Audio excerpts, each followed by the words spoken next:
Well, first off, congratulations on the show, guys. Thank Thank you you. so much.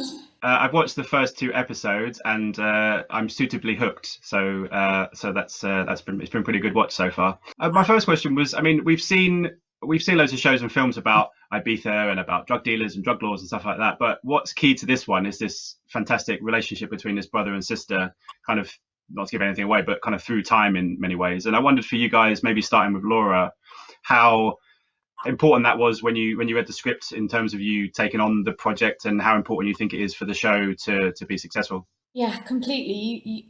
You always need that big beating heart in the middle of a show. So if you're moving through something, you really need that one thing that you can hold on, that you can empathize with. And I feel like that's what it is, that relationship and that love that she has for him and the bond that they had. And he adored her. And then it was just taken away from them. And she had no answers and was desperately seeking closure. So I think, yeah, it's the beating heart of the show. And in around that, I mean, it's chaos. It's huge. It's hugely entertaining, high octane, kind of deeply rooted in emotion. Great big action scenes. You know, all of this stuff that's kind of hurtling around this really strong, solid heart. So yeah, it was really important to me that it had that. And Tom, for you, I mean, obviously, you again, not to give anything away, but obviously, we've seen the trailers. It's kind of obviously a detaching time. I mean, how was it for you playing in a different time frame as Laura, but also working with the younger actress who plays the younger version and keeping that relationship going at that point in the story? Yeah, India Fowler is the name of the actress who plays Zoe when she's younger, and obviously Laura and I we did shoot some scenes together, and but I'd obviously been working with India as well, and I was the only cast member from the '90s who didn't have an old version of themselves. So I have to agree with Laura. I think that a lot of the story, hopefully, you engage with it because of is that big heart that it has, and then that allows other manic stuff to happen off it. But it was a big drive for me as Axel because effectively he takes on the parental role of his little sister in the '90s, and then he has this real, he has to juggle going and pursuing what he wants to do with his life and what he needs really, so that he can survive, um, and the responsibility he feels over his sister.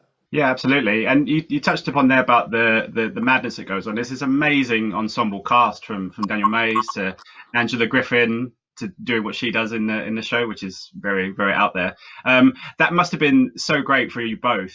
Maybe starting with Tom this time to be amongst such an amazing group of actors who are all in some ways playing what we know of them, but also maybe not playing what we know of them and giving them an Mm. extra edge that maybe we haven't seen before. Yes, Abby. I think that I did my first job with Danny, and that was about 7 years ago now. So it was really, I love Danny, and I think he's one of our best actors. So to work with him again was wonderful. As you say, I think, yeah, Angela's brilliant. But what I was really excited about, and I'm excited for a British audience to see a lot of the international cast, Mm. because they're very established actors, but we might not have come across them before. And I was just blown away by them. In particular, I really enjoyed watching Juan Diego Botto work. I think he's spectacular. So that's really exciting. I'm excited for a British audience to get to see this international cast who are just like wicked. Yeah, that must have been great for you, Laura, as well, being amongst all of those guys who, as Tom said, guys we might not recognise, but are just so accomplished in their field and have done such amazing stuff and bring such amazing stuff to this show as well. Oh yeah, complete joy. I was bowled over by people every day on this job, how brilliant they were at storytelling.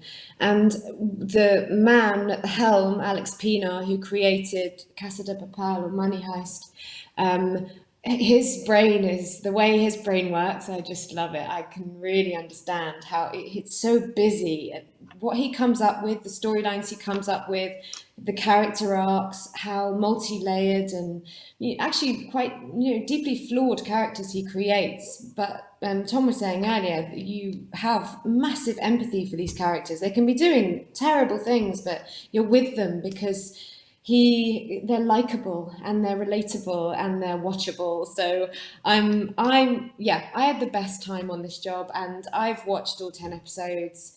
And if I can, like step away and remove myself from it, in a self-conscious manner, then I just want to say that it's pure entertainment. It's really brilliant. I'm really proud of it, and I'm really proud to have been part of it. And I think right now in this situation that we're all in, if we can find little nuggets of things that are going to make us happy, then we should definitely dive into them. And it's there ready, and it's super entertaining. And as Tom said, amazing actors, amazing performances, and a little bit of hedonistic escapism for a sec.